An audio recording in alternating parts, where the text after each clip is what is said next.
What misconceptions about feedback literacy did teachers initially hold? And how did these misconceptions change through their participation in the professional learning communities? Can you please share an example?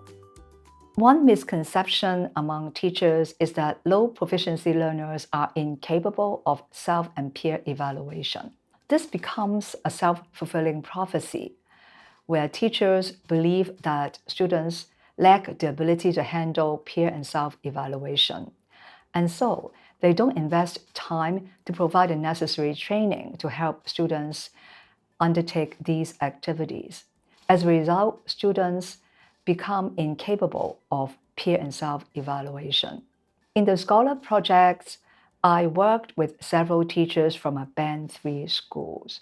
And one teacher initially was highly skeptical of the role of peer and self-evaluation in the writing classroom. But through the PLC and through observing her colleague teaching a writing lesson where the colleague equipped students with the skills to set goals, evaluate goals, and monitor their writing, she realized that she could do something similar with her students.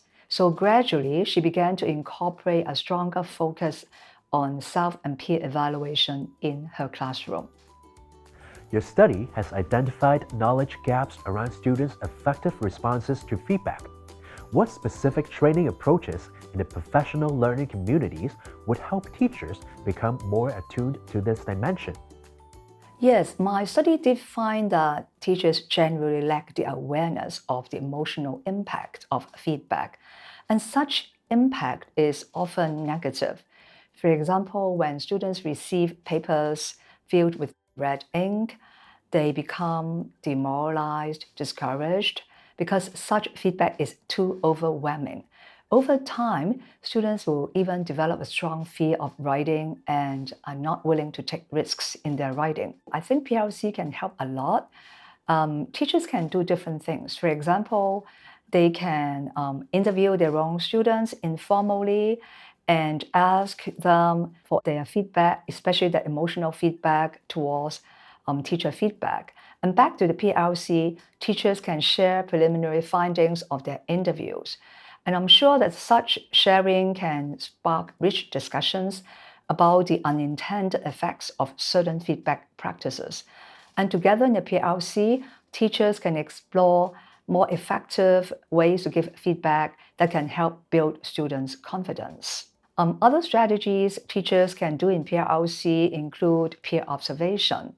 They can observe feedback sessions conducted by other colleagues and note down areas in which their colleagues fail to acknowledge students' emotion, or even areas in which their colleagues shatter their students' confidence through their feedback. So back in the PLC, they can share their findings and insights. Another thing they can do is they can share feedback samples and examine their colleagues' feedback samples critically. And as a critical friend, they share their views about the extent to which such feedback is able to help students develop their student feedback literacy. How might school leadership better support writing teachers' feedback literacy development? Well, I would like to appeal to school leaders to revisit their traditional teacher appraisal or exercise book inspection policy, where a great deal of emphasis may be placed on the quantity of teacher feedback, such as the extent to which errors are marked and the number of comments teachers write on student compositions. Instead, I think the focus of teacher appraisal or exercise book inspection should be on the evidence of student learning and the evidence of student progress in learning. So in the writing classroom, such evidence could include students' ability to revise their drafts and their ability to take part in peer and self-feedback activities meaningfully,